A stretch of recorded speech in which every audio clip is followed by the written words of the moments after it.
There's no going So you back. can do what you wanna do.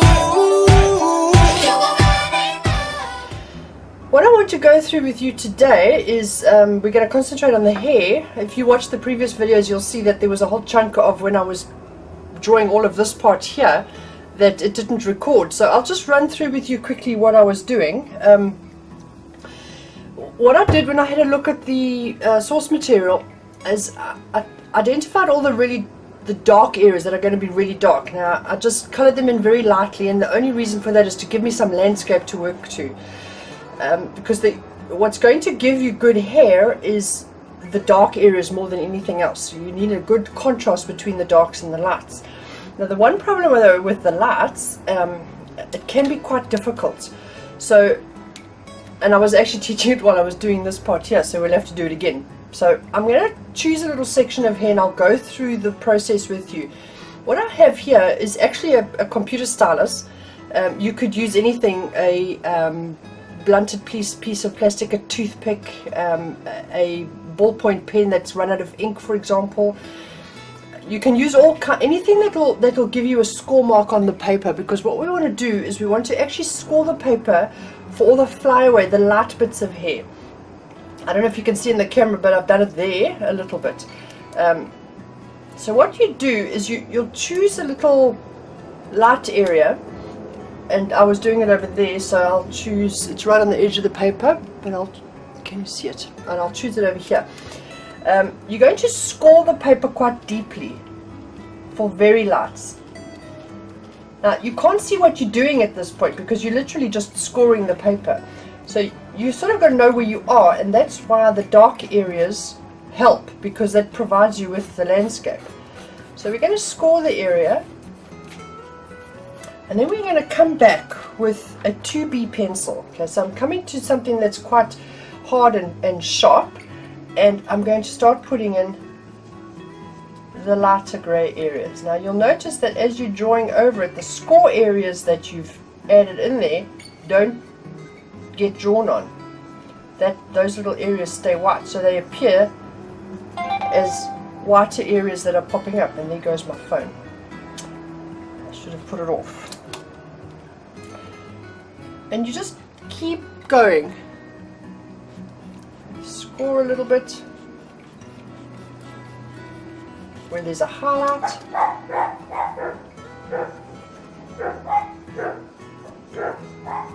I don't know what my dogs are barking at.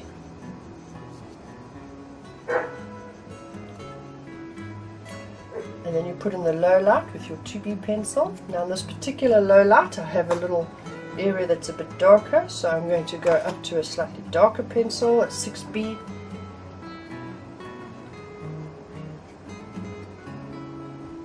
And put in some of the darker values. I don't know about you guys, but I find it quite difficult to talk and draw at the same time. It's this whole left brain, right brain thing. When my right brain is working, my left brain forgets how to talk. Okay, now I'll go back to my 2B.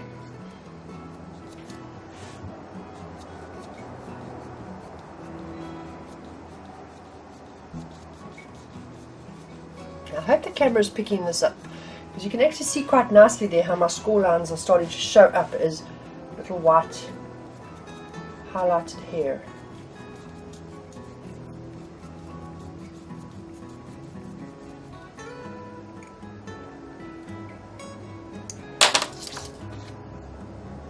Now the important thing about hair is what you don't draw. I know I have it quite a lot in art class when my students are trying to draw hairs, they actually end up drawing on the light hairs, and the light hairs are not to be drawn on, they're what you leave out as such.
Right, so just wanted to show you a little bit of a close-up of where I've been working now. And the flyaway hairs, for example, that we were talking about, that's where I was scoring. These hairs here is where I was scoring. This here, I was scoring after I'd put a little bit of tone on. I then went back with a darker pencil, in this case a 6B, and just highlighted or low lighted the areas in between the scores. This area here, this highlight, was just a lot of scoring. The scoring went round the corner over there, and then I just went over it. It was probably a 4B, so that we get the impression of the curl going around, but it's still catching up quite a lot of highlight here as well. There's quite a lot of the highlights in there that are still visible. I'm just going to go in there and redefine, because it's not quite dark enough. Because in this little area here, these are flyaway hairs up against the dark background, so I just want to make them well defined.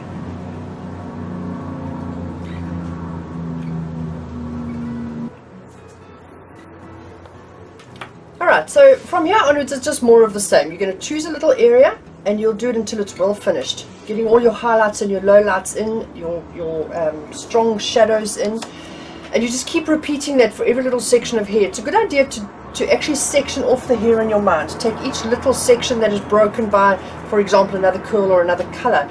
In straight hair it's not anywhere near as difficult. You've got a lot less of these hairs crossing one another, like for example in an area like this. So, but I find curly hair very interesting for this very reason. It's very, very rewarding when you've finished your drawing and you've got all these lovely curls wrapping around one another. So I'm going to keep drawing. I'll zoom back out again, and I'll speed it up, and I'll chat to you later.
Okay, so let's do a little bit of a post-mortem. As you can see, I've been busily doing curls after curls after curls, and there's still quite a lot to do on this side, and then there's the flower to do. And the flower is very similar to the rest of the face. Of course, it's just the contouring. It's the hair that was so different, and the rest is just going through the same procedure as what we're going through here. There's still a bit to be done here, deepening some of the lower values, especially in this area here. I need to go down a little bit deeper, but that'll take some time, so I'm not going to carry on with the video because you'll just be watching more of the same. But you've got the basics of the lesson, and you can now go ahead and practice what you've seen happen here. And please, by all means, go and draw this drawing. I'm going to put it up on the gallery. Go and draw it, and take a photograph of it and pop it into the timeline with a comment, because I'd love to see what you guys are producing. And if you've got any questions, please let me know. And what I'll do now is I'll go and finish this drawing at some stage, take a picture of it and put it into the timeline as well, so that you can refer to it too. But I want to thank you very much for following this particular drawing. It's been a bit of a labor of love, and it's taken a couple of days for you guys to get through the whole lot of the videos. But I think it will be worth it in the long run if you really wanted to concentrate on drawing portrait drawings.